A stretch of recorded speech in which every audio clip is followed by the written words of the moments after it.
আর সারাদিন ধৈর্য ধরে আমরা নির্বাচন ব্যবস্থায় সহযোগিতা করেছি। সুষ্ঠুভাবে নির্বাচন সম্পূর্ণ হয়েছে। আপনাদের সার্বিক সহযোগিতার জন্য আমার প্যানেলের পক্ষ থেকে আপনাদেরকে ধন্যবাদ জানাচ্ছি।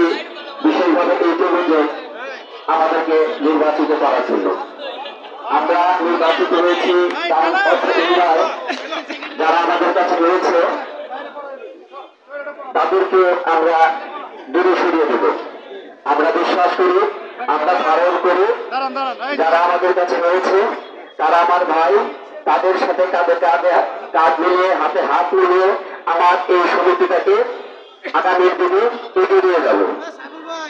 আর আজকে আমরা হরিণ হট্টগোল আনন্দ মিছিল এগুলি না করি, কারণ যে হয়েছে সেও আমার ভাই।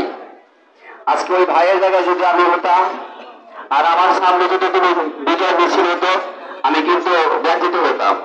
কাজে এই কাজটা ভাই আমরা না করি। সবাইকে ধন্যবাদ। পাশাপাশি এই নির্বাচন কমিশন সহ অন্তর্বর্তীকালীন সময়ে যারা দায়িত্ব ছিলেন তাদেরকে ধন্যবাদ জানিয়ে আমি আমার সংক্ষিপ্ত বক্তব্য শেষ করছি। সবাইকে ধন্যবাদ। আমরা আমাদের নির্বাচনী কার্যক্রম এখানে সমাপ্ত ঘোষণা করলাম।